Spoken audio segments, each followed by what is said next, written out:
How you doing, everyone? Good morning. Nice, beautiful morning. The sun's out, nice and fresh. It feels beautiful out here. Ah, man, it's amazing, to be free and outdoors and just like, boom, I'm gonna go hit this trail real quick. Normally I run this trail, right? My wife and I. And today, well, as of recently, we haven't been here so much. We've been really busy. There's a lot going on, so But I came today, and this is like one of the, I think, first times that I've actually just walked the trail by myself, right? Instead of running it or jogging it or whatever the case may be, some type of form of exercise, right?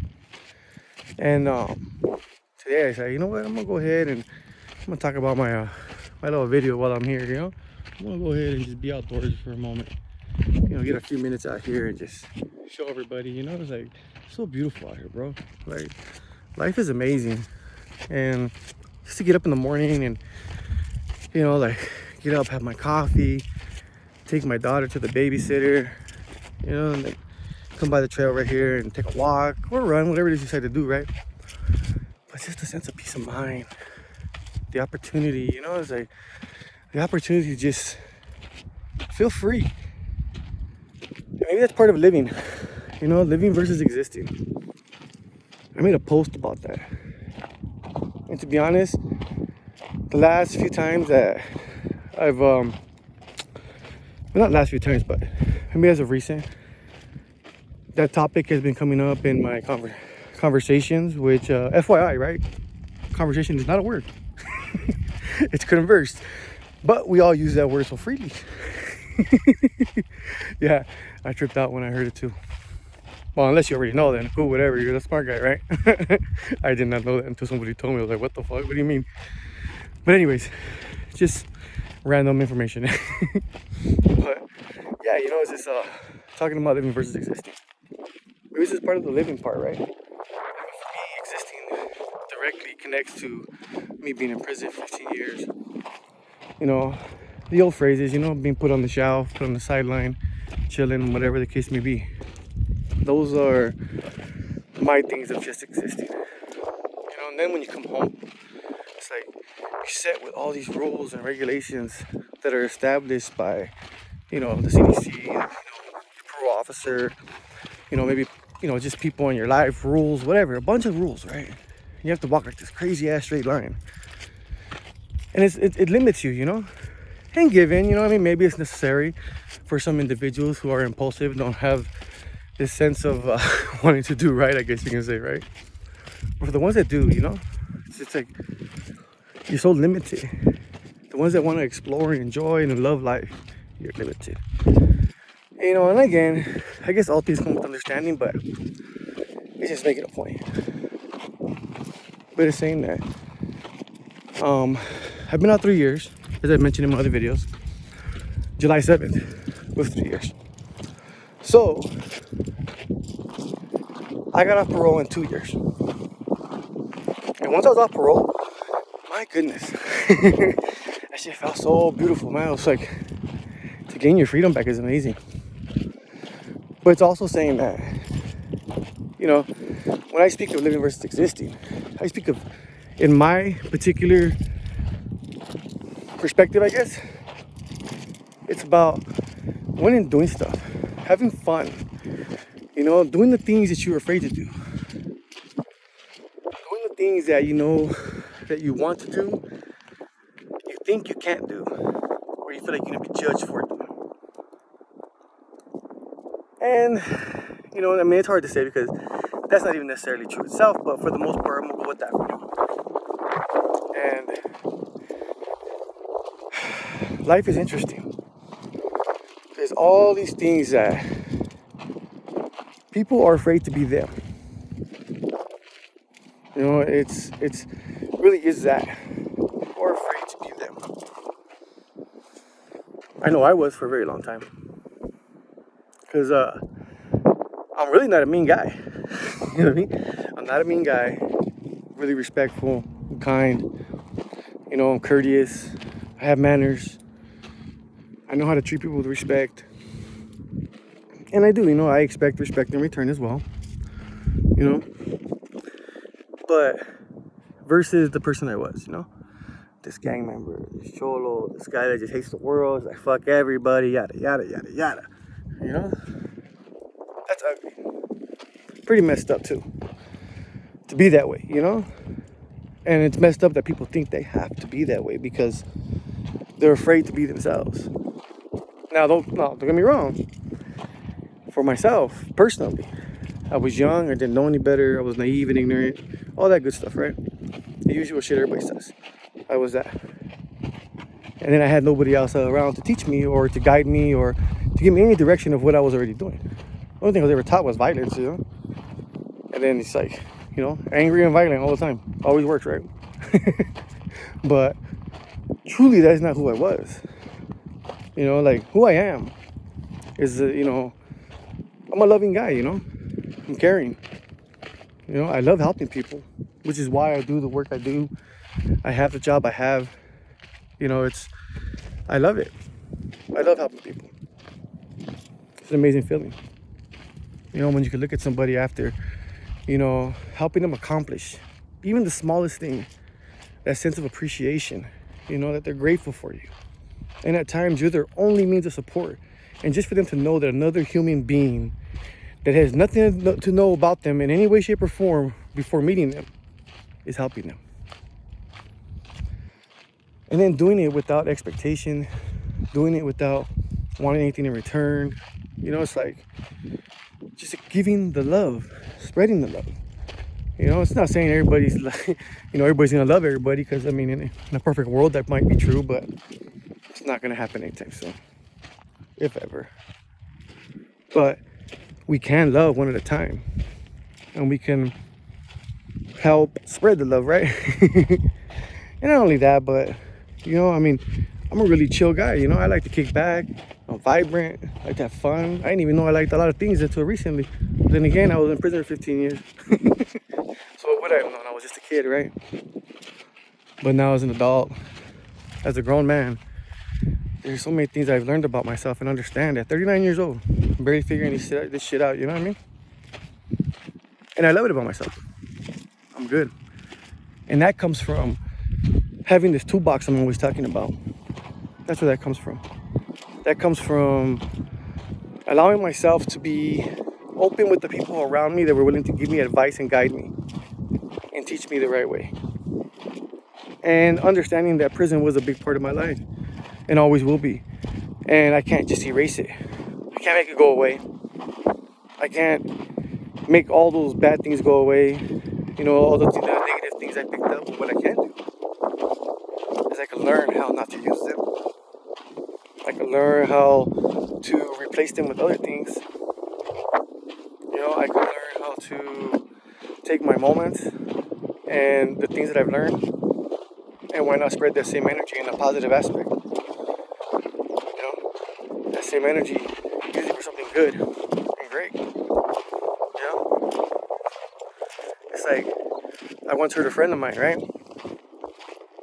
We were in prison together. He was giving a speech, and he was graduating college in prison. And he turned around and you know, I can't remember the whole speech really, and even what the speech was about. I just know this one piece that stuck out to me, right?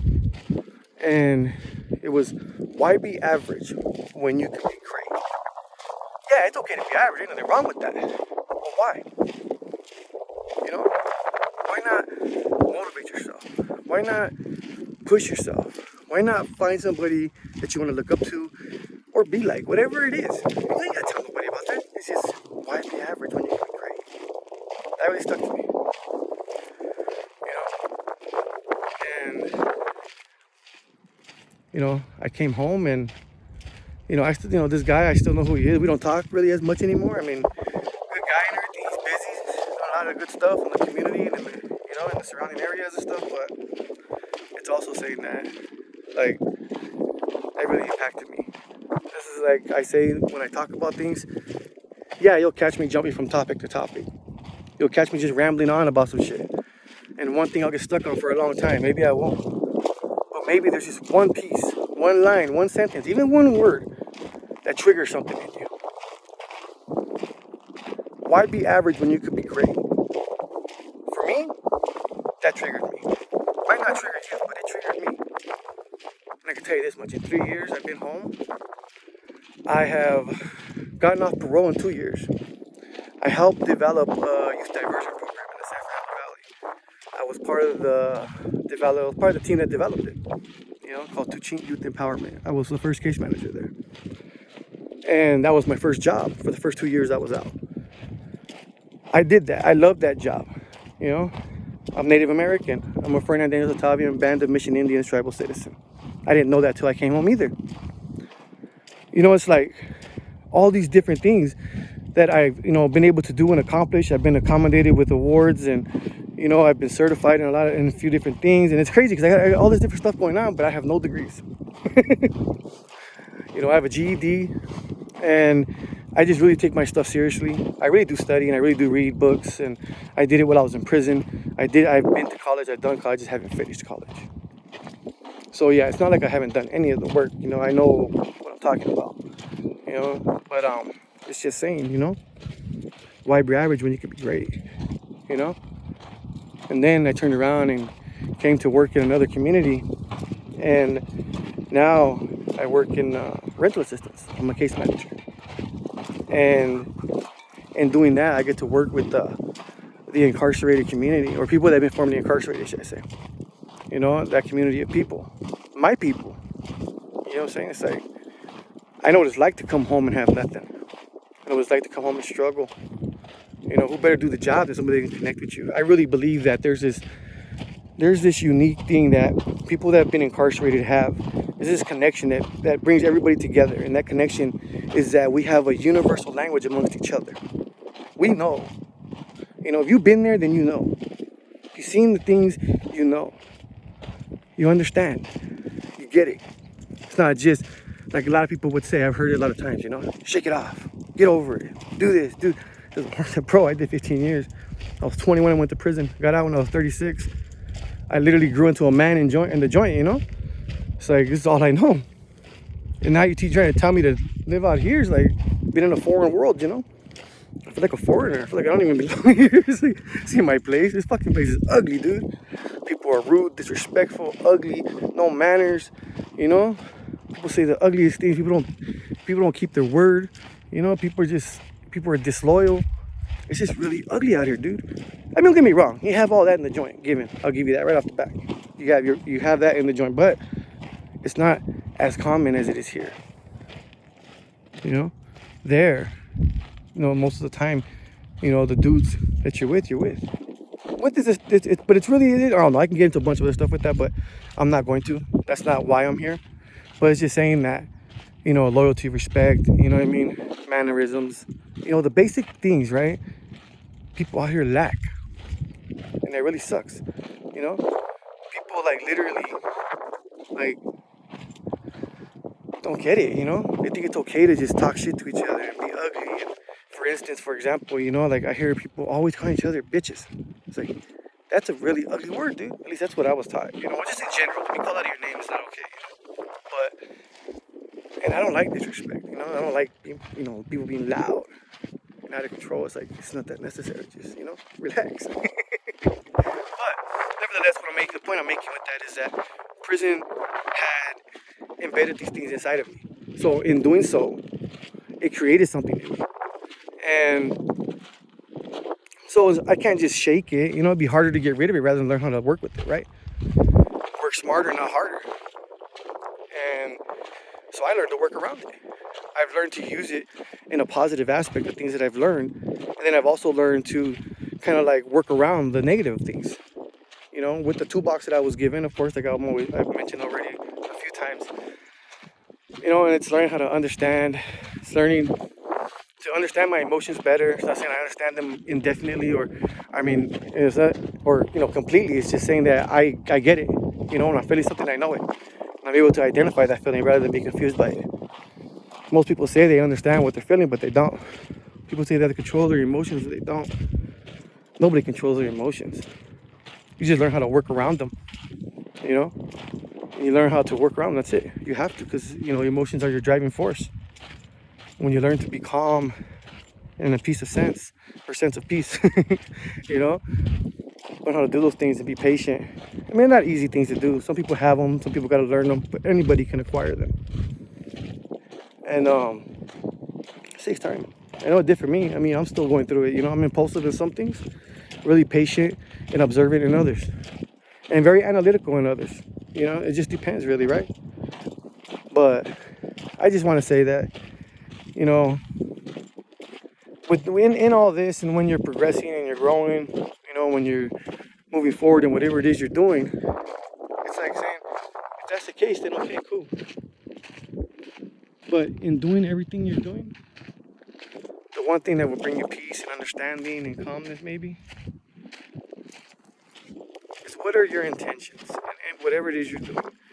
I like to ask myself that question. You know, it's not saying that you have to lie to yourself and say it's good when it's not. It's just saying be honest with yourself, understand what you're doing. It's really that simple. I mean, if you want to be a bad, ugly person, like, cool, whatever, so be it, more power to you, you know? But if you don't, then maybe you catch it before it happens, because some kind of trauma in your past has triggered something that you don't even realize has happened, and you're being an ugly person. And your intentions and anything you do or say are going to be ugly for some apparent reason. You know? Living versus existing. Live. Whatever that may be. Some people like to party, some people like to travel.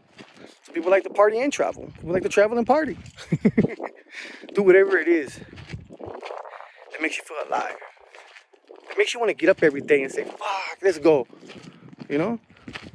Like, I love my work so much that it stresses me the hell out. I ain't not gonna lie. But I feel so good doing it because it's like, I love doing it. It's a weird feeling, but I love doing what I do. Why I believe makes me good at it. They say do what you love. I believe that's true. At least if you're able to. Everybody's circumstances are different. No two are the same. So everybody takes what they got and they make the best of it. You know, I just hope that you make the best of yours. And I can say that there's always an avenue.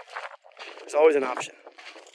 The one thing about the world and everything in it, a lot of times people try to make you feel like you don't have a choice. There's always a choice. I mean, I'm not saying it's going to be an easy choice, but there's always a choice.